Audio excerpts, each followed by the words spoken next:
Hello, California Coastal Commissioners. My name is Scott Webb. I'm the Director of Advocacy with Trail and Restoration Network, and I'm also speaking as a former Point Reyes outdoor education teacher who had the privilege of experience how coastal wilderness can get someone back on the right track. MPS and supporters of this strategy tout how water quality will be measured through regulatory benchmarks from the Regional Board's Water Quality Control Plan. However, the strategy does not lay out what enforcement will be triggered following the scenes of these benchmarks and when actions will be taken. With no associated dates, page 12 of the strategy generally says enforcement look like this. We'll send a letter, we'll talk about some kind of timeline.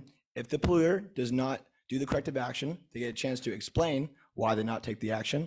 And if MPS deems their excuse relevant, they will then consider utilizing enforcement tools. The real kicker of this strategy is it goes on to say that when this timeline corrective actions will be developed, they'll be developed by MPS in coordination with the ranch operators. Can you all imagine if I consistently dumped raw sewage into the ocean and I got to work with law enforcement as to how, when, and if I'm held accountable? Absolutely ridiculous and inconsistent. The only dates associated with deliverable action items, as mentioned, is November 1st, 2022, which requires the completion of actions for these dairies with water quality issues. This deadline timeline was set forth by the regional board, not by the strategy. These were also triggered by the public, not the park. The other semi-deadline associated with the raw sewage being leaked into the park, this deadline was set forth by Marin County Environmental Health in response to complaints from the public. Again, nothing to do with the park or the strategy. This also all came to light after y'all rejected the plan unanimously in April. This is not a forward-out strategy. This is a reactionary strategy. Acknowledging that a timeline will be created does not fulfill the requirements of creating a timeline, especially if a ranch operator has committed to water quality exceedances time and time again. The plan must clearly allow if a polluter continues to exceed state standards by X amount over a Y amount of timeline, these are the associated fees and penalties. Shouldn't be that radical to ask for that. The recent water quality report our organization commissioned, which mimics how the park is supposed to test water quality, shows consistent and alarming public health risk across frequent locations in the park.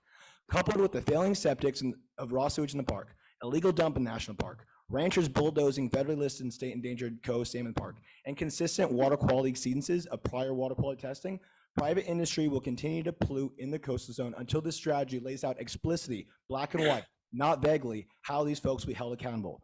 We have one more shot at making this strategy, and it kind of concerns me that we're saying these will be addressed in the annual reports. This is it. This is a national park, and this is it. Don't buy this. There's an important also note I want to get through everyone's head. This is not a referendum on ranching. I could give a damn if it's commercial ranching, if it's sand mining, or if it's natural gas pollution. Our generation is honestly tired of private industry not being held accountable while they continue to profit out of destroying public land. It makes no sense, and it's bullshit. I request that you vote no, at the very least, require MPS submit an enforcement plan that quantifiably establishes what action triggers lead to enforcement. Thank you. Thank you. All right. Next speakers. The next group speakers are on Zoom. We have Kirk Wilbur from the California Cattlemen's Association next. Kirk, for the record. Thank you very much. I'm Melissa Samet. I'm Senior Water Resources Counsel for the National Wildlife Federation, which is the nation's largest conservation advocacy organization with more than 6.8 million members and supporters across the country. We urge the Commission to reject the water quality strategy and schedule a reopen or hearing to ensure development of a meaningful strategy moving forward. The proposed strategy fails once again in many ways, including in ways that are not addressed in the addendum based on the ability to review it in such a limited amount of time. The strategy does not commit to achieving water quality standards. It doesn't establish the level of monitoring required to achieve those standards. It doesn't provide a plan to fund the monitoring needed. And I would just add that neither the staff's addendum statement regarding a recent influx of new funding, nor the Park Service's claim of anticipated future funding ensures that funding will in fact be available to monitor going forward. Critically, though, the strategy also does not provide a plan to fund the many corrective actions that will be required, a plan that was asked for by the Commission.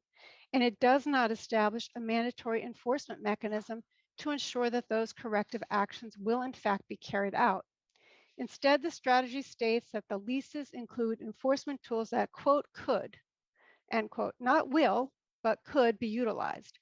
But the cited tools that they provide in their report do not ensure that the corrective actions will in fact be carried out. They simply allow the Park Service to impose fines of $100 a day for failing to perform a lease duty, and they allow the Park Service to seek reimbursement if and only if the service opts to step in to address a problem. Given the magnitude of the water quality problems and the Park Service's historic inability or unwillingness to deal with these massive problems, we don't see how this strategy can succeed at restoring water quality as required by the California Coastal Act. And we once again urge the Commission to do what you always do and protect the coasts by rejecting this plan and requiring a reopener hearing. Thank you very much. Thank you. Next, we have